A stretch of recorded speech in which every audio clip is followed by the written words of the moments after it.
What seed oils do is they make us crave carbohydrates and sugar, and that is called insulin resistance. Most people are not craving them just for flavor.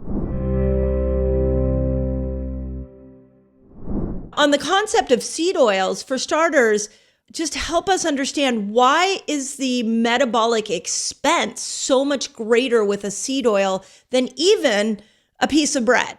Yeah, so to start with, the seed oils are the opposite of something nature makes, right? So just to piggyback on the conversation, nature doesn't make bad food. Nature makes plants that can have toxins that protect themselves, but human beings also are not so stupid that we have to be taught those particular lessons too many times. So we know what foods are safe. We cultivate them, right? So what you said also is important because it does something that we don't get when we start diving into macros and going real deep into details.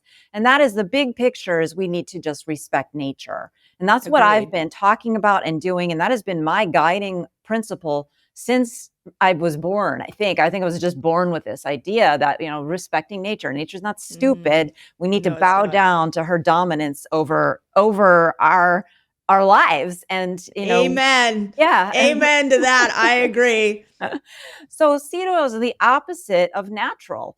And what they do to our metabolism, and one of the things that convinced me that they are worse than even refined carbs and sugars, is that they change our metabolism. Even the refined sugar and carbohydrates cannot change our metabolism in the ways that the seed oils can.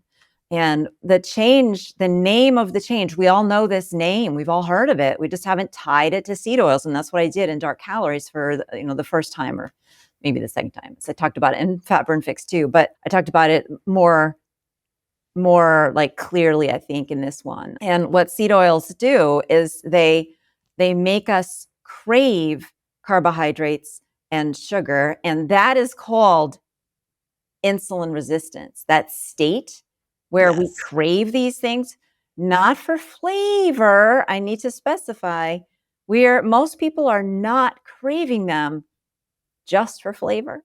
They're craving them mostly for what? For energy, for brain energy, because that's what insulin resistance is. And nobody's defined it that way. So that's one of the things that's new in Dark Calories, which is insulin resistance is the state where our brain needs sugar for energy, because nothing else in our metabolism will give it energy. Our metabolism is broken. The name of the broken metabolism, insulin resistance. That leads eventually to pre-diabetes, type 2 diabetes. So it's familiar, it's relevant. It's not some theoretical metabolic issue. It's something people are dealing with. Millions of people are dealing with diabetes. Twice as many people are dealing with pre-diabetes, and even more are dealing with undiagnosed insulin resistance. So are you saying that if I'm repetitively eating seed oils, it is changing my metabolism for the worst, as opposed to if I have some bread or crackers? I always call it bread, crackers, desserty things, which probably have seed oils in them too. But if I have a bread and sugar that doesn't have bad seed oils, and I have bad seed oils, the bread and sugar is not going to have as lasting of a consequence to my metabolic system as the seed oils are. Correct, because the bread and sugar do not have toxins in them, and the seed oils do. Wow. So how do I get around these seed oils? Because now I can tell you, as somebody who travels a lot, I go to restaurants when I travel, and they all have the Hateful Eight in them, even the high-end restaurants. So my husband and I have kind of come to the conclusion that when we're home, we're going to make our own food, or when we travel, we go to Airbnbs and we try to make our own food. But it's, even for somebody who's educated on the topic, it's really hard to get around them. Do you have any strategies for people on, like, when you're at restaurants or out and about, how do we get around the how prolific these oils are? Yeah, so the last third of the book is devoted to practical strategies that will help Amazing. you accomplish exactly that. And so, just as an example, one of them is when you go to a restaurant, if it's a sit down restaurant, all you need to do is say, do you have anything that you can cook for me right now in real butter, not butter Mm, oil? Rather than trying to go through the exercise of asking what oil they use, because we already know the answer. If they're not telling you that it's seed oil free restaurant, then they're not paying attention to right. the oils for the most part, unless it's like a super fancy restaurant, then they might be using olive oil. If they say in like as a traditional French or Mediterranean or something, from Spain, and they're all talking in Spanish or French or something, and they say they get their oils from that country, but that's rare. So for the most part, you have to take control of the conversation, and that's how you do it. And I give you Mhm. all kinds of strategies and Excellent. tips on how to do that. And also another really common question that I get is, gosh, when I start looking, I find these oils are in everything. And, Yes. how much is too much? And so I tell you how to tell how much is Mm. too much too, right? Because there is such a thing as an insignificant amount of a Mhm. toxin, right? I mean, I'm not like saying you can't even have 1 part per billion of this stuff. If that's basically what it amounts to, it's not significant. Like Right. let's not worry about that.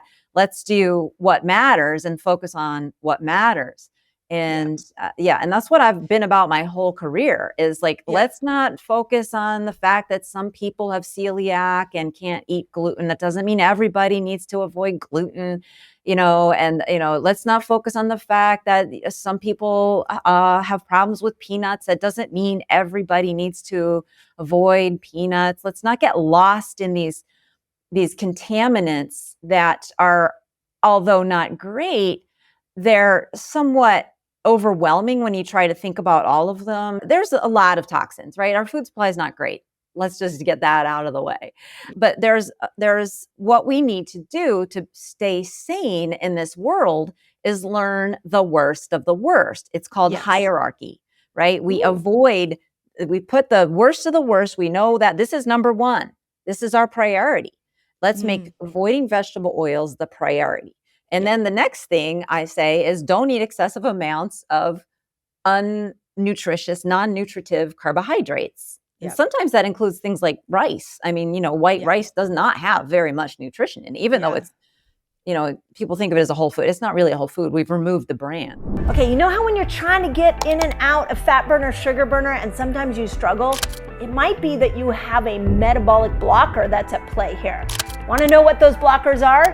Click on the link above and I'll take you straight to a giveaway and you can have my list of metabolic blockers. So yeah, so that's the hierarchy. I like the way you think that. I really think that's Necessary. important because, again, this topic is so confusing for people. And I think we have to start with the understanding that the food system is getting worse and worse and people are really struggling. I've been really intrigued by a concept that I hear a lot of people talking about right now called food deserts, and how in parts of the United States people don't have access to high quality foods, and so they're going into their 7-Elevens and they're eating meals out of there that are packed with these seed oils, and then we're creating all these cardiovascular and metabolic problems, and then our immune system's going down, and then now big pharma comes to rescue us all from that. So I love how you've put this at the top, and I really, really agree. I think educating yourself is really important. Here's a couple of sticky spots for me. One is I'll use myself as an example. I love sweet potato fries. They are my favorite. If I go to a high-end restaurant and I'm going to have a grass-fed burger and I'm going to have sweet potato fries and I know they're cooked in the wrong oils, am I doomed now? Like how long? I've heard some things say that those seed oils stay in you for years. Like if I have one batch of sweet potato fries, what's the metabolic consequence of that for me down the road?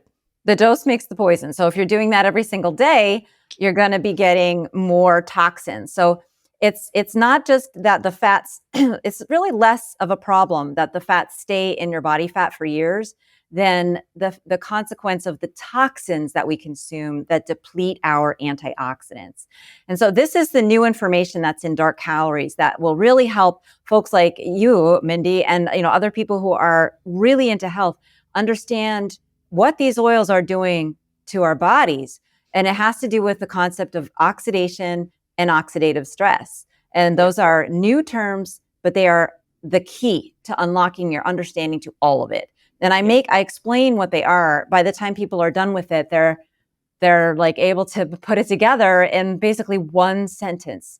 And that really, really is essential so that you understand cholesterol doesn't cause heart disease, that you understand that you can get control of your inflammatory diseases, whatever it may be, whether, celiac is an inflammatory disease, right? It's an autoimmune disorder driven by inflammation. And psoriasis, skin conditions are driven by inflammation. You can get rid of, if your family has a history, or if you're worried about somebody with memory problems, you're worried about dementia, you're worried about Parkinson's, that is all related to oxidation and oxidative stress. And the reason that I knew seed oils were problematic, basically very soon after I discovered that they existed, was that I knew that they oxidized easily, and the oxidation really was the key to understanding it. But oxidation happens in our body, and that's the missing link in all of medicine. That's why doctors cannot tell you why you have thyroid disease, or why you have leaky gut, or why you have an autoimmune disorder, or why you have brain fog. Doctors cannot tell you that because they do not understand oxidation and oxidative stress. I 1,000% agree. And if we've learned anything from the weight loss drugs, I'm going to keep coming it back to this one.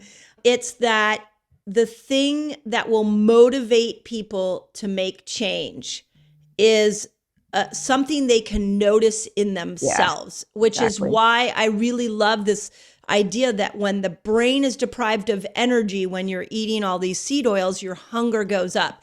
Now we have a very motivating conversation.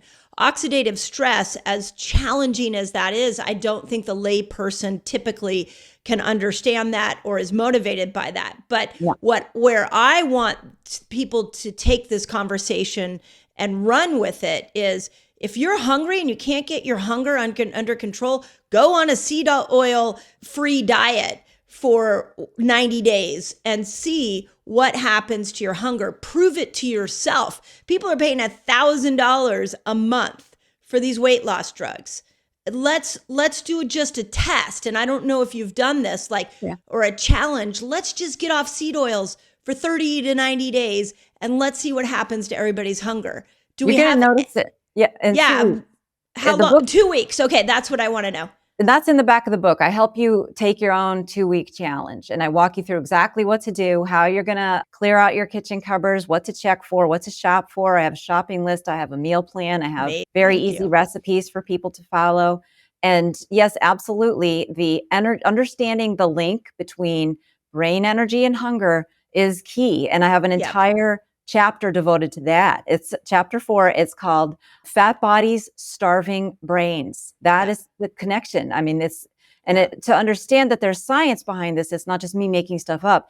That's why we want to let's not scare people away from terms that they need to know. Oxidative stress, I'm not saying you did that, but that oxidative stress is the term we need to know. We've already adopted all these crazy terms, right? GLP-1 and microbiome. Yeah. Those terms don't help you as much as understanding oxidation and oxidative stress.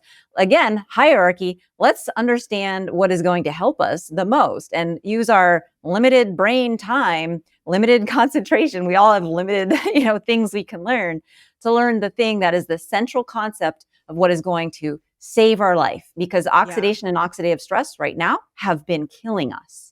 Yeah. They are in the process of killing you right now if you're still eating the vegetable oils. Yeah. And I would 1,000% agree with that. And I have little tantrums in my house all the time when I look at the news and I watch, people who are well respected like Oprah stand up and, advocate for the weight loss drugs. I feel like the weight loss drugs, although they are helping a lot of people temporarily, it's like the elephant in the frickin' room is that we're not talking about what our food supply did to create this obesity problem. And then if we bring it down to the person level, it's like, okay, if you're just struggling to lose weight, if you're just finding yourself hungry all the time, take your 2-week challenge. Try getting off the seed oils, buy your book, follow the 2-week challenge, and then go and see how your hunger changes. And to me, that's giving the person the power back. And I'm just really grateful that you are fighting such an uphill battle, because I know that the food industry probably has your name as a target. And yeah, I wonder sometimes. Yeah, is not very excited about books like this, because there is a huge profit in keeping us overweight, sick, medicated, and coming back for more. Okay, if you loved this video, you're gonna wanna check out the next video of my food series. 5 foods that will sabotage weight loss. And they're gonna surprise you. These are ones that you're probably doing thinking they're helping you lose weight.